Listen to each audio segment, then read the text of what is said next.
Good afternoon, everyone, and welcome to my presentation. First of all, let me thank you all for coming here today. As you can see on the screen, our topic today is Digital Library. Digital Library को electronic library, virtual library, hybrid library के रूपों में भी जाना जाता है.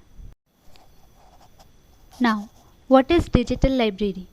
A digital library is a collection of digital objects such as books, magazines, audio recordings, video recordings, and other documents that are accessible electronically.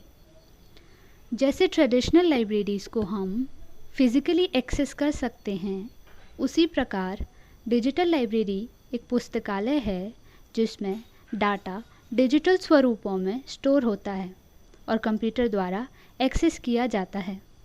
Digital library में documents की soft copy को सीडी में पीडीएफ फॉर्मेट में save किया जा सकता है, जिसके ज़रिए इंटरनेट से हम मैगज़ीन्स, आर्टिकल्स, बुक्स, पेपर आसानी से देख सकते हैं.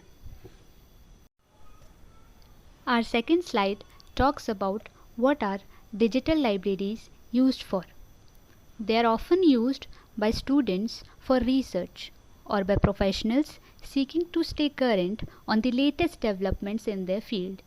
Digital libraries can provide users with access to rare and out-of-print materials that might be difficult or impossible to locate in physical libraries. Now, let's talk about the types of digital libraries. Number 1. Academic digital libraries. ये libraries academic research और education को support करती हैं. इनमें journals, research papers और academic books को digitally access कर सकते हैं. नंबर 2. Public digital libraries. ये जनरल पब्लिक को रिसोर्सेज प्रोवाइड करवाती हैं, जैसे e books, audio books and online magazines. Number 3. Specialized digital libraries. ये डिजिटल लाइब्रेरीज़ फोकस करती हैं ऑन पर्टिकुलर टॉपिक और सब्जेक्ट एरिया, जैसे medical digital libraries, legal digital libraries and libraries for the arts. Number 4. National and international digital libraries. ये libraries government और international organisations द्वारा create की जाती हैं, जैसे library of Congress and European digital library. Number 5. Corporate digital libraries. ये libraries organisations द्वारा अपने एम्प्लॉयज़ या कस्टमर्स के लिए बनाई जाती हैं. इनमें training materials, technical documents, marketing materials इत्यादि उपलब्ध कराया जाता है. Now, let's talk about the features of digital libraries. Number 1. Access to digital resources. इनमें एक्सेस मिलता है to a wide range of digital resources जैसे e books, audio books, videos, images, research paper and academic journals. Number 2. 24/7 availability. Users 24/7 resources को access कर सकते हैं from anywhere at any time. Number 3. Remote access. Remotely अपने personal devices जैसे computer, tablets, smartphones इत्यादि से हम डिजिटल लाइब्रेरीज़ को एक्सेस कर सकते हैं. Number 4 is cost effective. ये ट्रेडिशनल लाइब्रेरीज से ज़्यादा कॉस्ट इफ़ेक्टिव होती हैं क्योंकि इनमें फ़िज़िकल लाइब्रेरीज़ की तरह फ़िज़िकल स्पेस, मेंटेनेंस और स्टाफिंग नहीं लगती. Number 5. Preservation.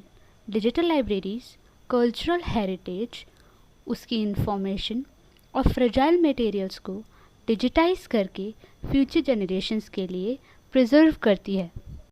In our last slide we will talk about the importance of a digital library for students.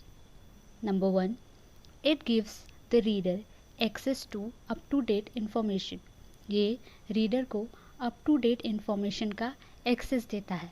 Number second, no fixed और रिजिड टाइम लिमिट। कोई भी fixed या rigid time limit नहीं होती, किसी भी लोकेशन से रिसोर्सेज को एक्सेस किया जा सकता है।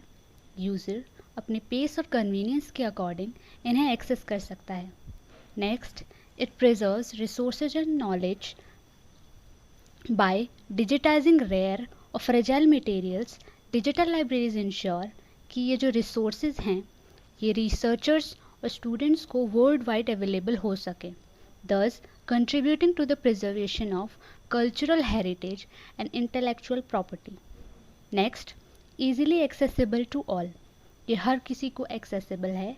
They can access resources remotely अपने लोकेशन से using their physical devices like smartphones, mobile phones. Next, users का रियल टाइम में इंटरेक्शन बढ़ता है। यूज़र्स रियल टाइम में इंटरेक्ट कर सकते हैं फॉर कोलैबोरेशन, डिस्कशन और sharing of resources. Next is 24/7 availability.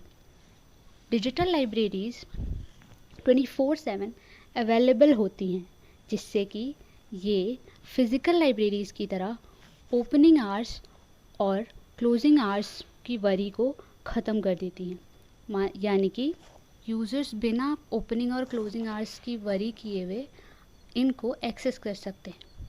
और सबसे लास्ट है एनवायरमेंटल सस्टेनेबिलिटी।